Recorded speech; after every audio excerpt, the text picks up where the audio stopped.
And that's a very important question. I would like to thank Brother Arif for asking this question, because according to me, the importance of the first 10 Dhul Hijjah are the forgotten sunnah of the beloved Prophet. Unfortunately, most of the Muslims throughout the world have forgotten the importance of the first 10 days of Dhul Hijjah. Most of us Muslims very well know about Ramadan, and we prepare for the month of Ramadan, and we know most of its advantage, most of the blessings of Ramadan. But unfortunately, very few of us Muslims are aware of the first 10 days of Dhul Hijjah. Allah subhanahu wa ta'ala takes an oath in the glorious Quran, in Surah Fajr, chapter number 9, verse number 1 and 2, where Allah says, Wal Fajr, Wal Layalin Ashr, by Fajr, by dawn, and by the 10 nights. Here Allah subhanahu wa ta'ala is taking the oath of Fajr and by 10 nights. Here the Mufassirin say, when Allah is taking the oath, Walayalin Ashr, that is by the 10 nights, it is referring to the first 10 days of Dhul Hijjah. Now people will wonder, why does Allah use the word nights when He is referring to the days of the first 10 days of Dhul Hijjah? This is common in many languages. If I have to say in English that I was 10 days in New York, I spent 10 days in New York.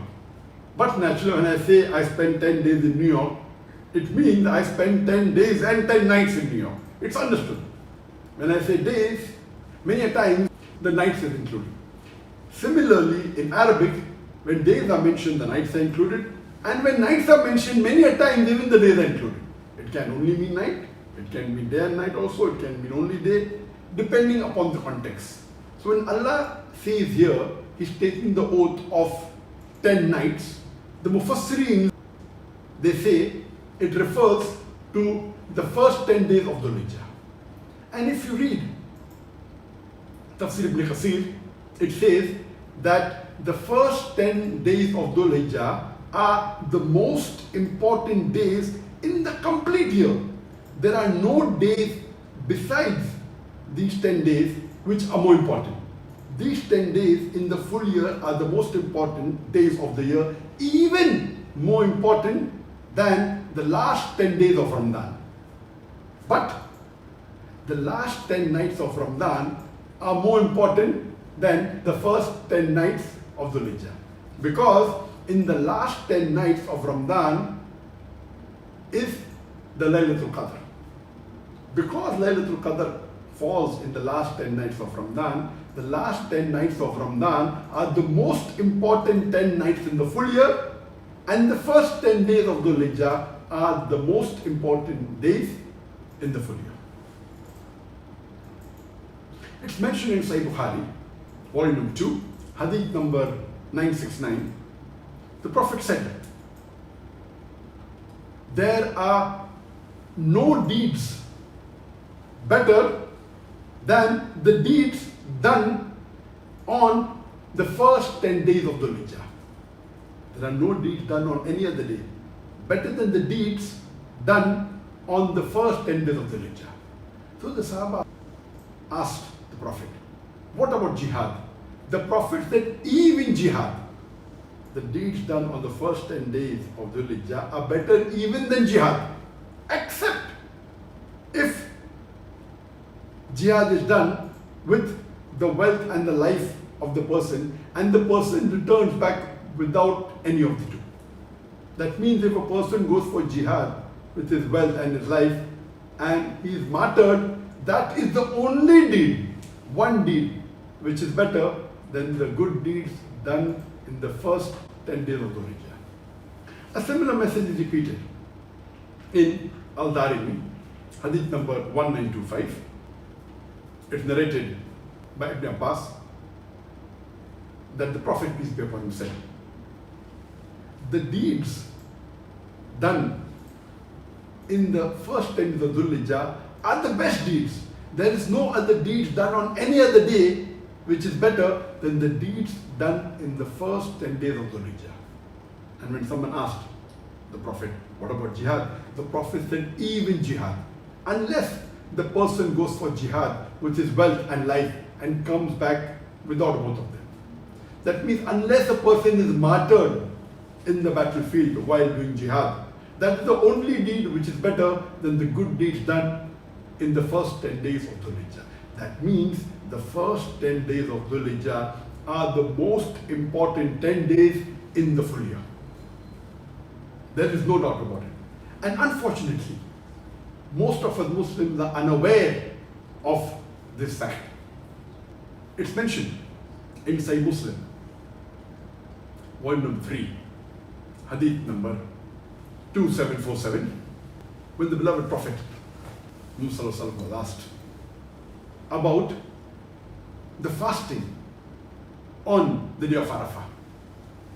The beloved Prophet Muhammad said that fasting on the day of Arafah expiates the sins of the previous year and the coming year. The most important fast after the first fast of Ramadan is the fasting on the day of Arafah. It's the most important.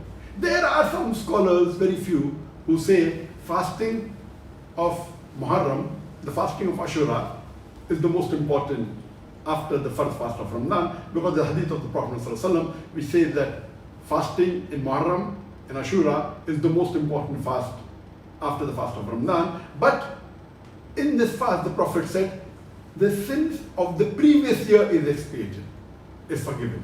But if you fast during the day of Arafah, then the sins of the previous year and the next year, the following year, 2 years are forgiven. That's the reason most of the scholars say that the most important fast after the fasting of the further fast of Ramadan is the fasting of Arafah. But it is unanimous that these two fasts, the fasting of Arafah and the fasting of Ashura, are the two most important fasts after the first fast of Ramadan. It's further mentioned in Sunan Abu Dawud, volume number 3, hadith number 2437, that the wives of the Prophet said, the Prophet fasted during the first 9 days of Dhul Hijjah, and he fasted during Ashura and 3 days every month, the first Monday and 2 Thursdays. We come to know from this hadith that the Prophet fasted all the 9 days, the first 9 days of Dhul Hijjah. That means besides the 9th of Dhul Hijjah, the day of Arafah, it is mustahab, it is sunnah to fast all the first 9 days of Dhul Hijjah. If someone says, I cannot, then at least fast besides Arafah, Monday and Thursday. But the best is fasting all the first 9 days of Dhul Hijjah, because these are the best days of the year. One may ask, why not fast the 10 days? Why only first 9 days? The reason is, our beloved Prophet Muhammad said, it's mentioned in Sahih Bukhari, verse number 3, hadith number 1991, that the Prophet said, it is prohibited to fast on Eid al-Fitr and Eid al-Adha. Both the Eidain, Eid al-Fitr, the Eid after Ramadan, and Eid al-Adha, that is the 10th of Dhul Hijjah. These 2 days are the days of Eid, so the Prophet said it is prohibited to fast on the 2 days of Eid. That is the reason it is mustahab to fast on the first 9 days of Dhul Hijjah. It's further mentioned in Sahih Muslim that the Prophet said, you should not fast on the Ayyam al-Tashriq. That means the 3 days following the Eid al-Adha, because these are the days of eating and drinking. And the Prophet also said, it's mentioned in Sahih Muslim, that if you are slaughtering an animal, then that person should not cut his nail or cut his hair from the first day of Dhul Hijjah till he slaughters the animal. If you are doing Qurbani, if you are slaughtering, then it is mustahab. It is sunnah that you should not cut your nails or cut your hair from the first day of Dhul Hijjah till the time you slaughter the animal. But But if someone is slaughtering on behalf of someone else, then that person need not follow this rule. Means if I'm not slaughtering and if somebody is slaughtering on my behalf, then I need not follow this rule. If I'm slaughtering myself, then this rule has to be followed. It is further mentioned in Fathul Bari that the Prophet recommended that during these first 10 days of Dhul Hijjah, you should say the takbir. And it's mentioned in Fathul Bari that the takbir is Allahu Akbar, Allahu Akbar, La ilaha illallah, Allahu Akbar, wa lillahi alhamd. This is the takbir. It is recommended. All the 10 days should recite. A similar message is repeated in Musnad Ahmad, hadith number 5446, where the Prophet said that according to Ibn Umar, Abdullah ibn Umar, may Allah be pleased with him, he said that the Prophet said, there are no deeds better than the deeds done on the first 10 days of Dhul Hijjah. Therefore, say the tahleel, La ilaha illallah. Say the takbir, Allahu Akbar. Say the tahmeed, Alhamdulillah. Same thing. Allahu Akbar, Allahu Akbar, La ilaha illallah, Allahu Akbar, wa lillahi alhamd. So it is recommended that all these 10 days you say the takbir, the tahleel, the tahmeed. It's further mentioned in Sahih Bukhari, volume number 2, page number 65, that Abdullah ibn Umar, he said, and Abu Hurairah, may Allah be pleased with them both, that Abdullah ibn Umar and Abu Hurairah, they used to go out in the marketplace during the first 10 days of Dhul Hijjah and loudly say the takbirat. And when the other Sahabas used to hear, then they should repeat it by themselves. Now, do we see any Muslims in the marketplace, in the mall, in the souk, saying the takbir loudly during the first 10 days? Maybe in some countries, maybe some of the Gulf countries, but normally in India, Pakistan, in Malaysia, Indonesia, we don't find Muslims going out to the marketplace and saying loudly, Allahu Akbar, Allahu Akbar, La ilaha illallah, Allahu Akbar, Lillahi alhamd. No, you don't find it. So inshallah, most of the viewers, I would like to tell you that the first 10 days of Dhul Hijjah, inshallah, will be after 4 or 5 days. In Malaysia, in Saudi, in the Gulf countries, inshallah, it will be from the 22nd of July, from Wednesday, 4 days from today. Other countries, it will be after 5 days, maybe India, Pakistan, and Bangladesh, and some countries maybe 1 day later. See to it that we follow these sunnah and revive the sunnah and do not let the first 10 days go in waste. This topic of the first 10 days Dhul Hijjah actually requires a big talk for a few hours. Time is limited. I will just mention the important good deeds that a person should do during these first 10 days of Dhul Hijjah. I'll not mention all, I'll mention the important 35 ones. Number 1 is that you should pray your all 5 times daily for the salah in Jamaat in the mosque. Number 2, if you have not done Hajj and if Hajj is fard on you, if you have the means and the wealth and the health and you're an adult, then doing Hajj is fard. Even if you have done it, if you don't do it again, it is mustahab. It is good, you can do it. But unfortunately, now we are going through the pandemic. The coronavirus, COVID-19, that is the reason the foreigners, those who are outside Saudi, but the Saudis and the foreigners in Saudi, they can do, but only a limited few. Only a few thousand, I think, will be permitted this Hajj. Inshallah, we'll hope that Allah gives us the chance next year, inshallah, to do Hajj. Number 3, that do not do any haram during these first 10 days of Dhul Hijjah. You should not do haram throughout your life, but be particular, not only the major sins, avoid totally even the minor sins during these 10 days. You have to not do sins throughout your life, but be more particular during the first 10 days of Dhul Hijjah, that even by mistake, do not do any sin. Leave aside the major sin, do not even do the minor sins. The 4th point is, fast during Yawmul Arafah. the 9th Dhul Hijjah, the day of Arafah.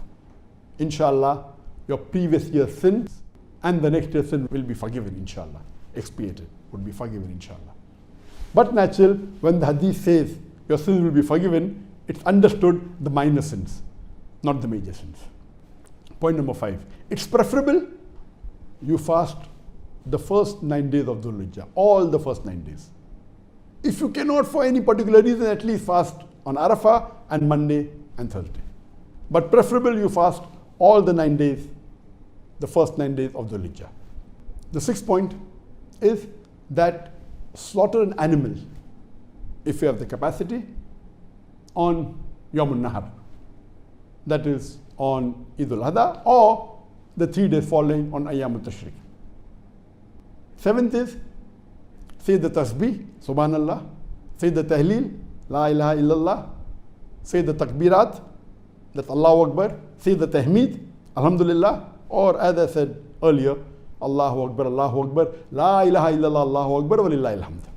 As many times as you can during all these 10 days. The more you say, the better it will be, and you'll be rewarded a lot for this. 8th is pray your tahajjud during the last 1/3 of the night and recite long verses of the Quran. The longer you do, the better. At least read 8 rakat tahajjud, followed by the witr 3 rakat, and for long hours during the last 1/3 of night. Pray your sunnat muakkada. There are 12 sunnat muakkada in the full day. 2 rakat sunnah before the Fajr Salah, 2 plus 2, 4 rakat sunnah before the Dhuhr Salah, 2 rakat sunnah after the Dhuhr Salah, 2 rakat sunnah after the Maghrib Salah, and 2 rakat sunnah after the Isha Salah. So totally there are 12 sunnat muakkada, and the Prophet said that anyone who reads these 12 sunnat muakkada regularly, inshallah, he will go to Jannah and get a house close to the Prophet. Pray your Salatul Duha, preferably 4 rakat, you can even pray 2 rakat, after sunrise, anytime after 20 minutes, till before 20 minutes of the sun reaching its highest point.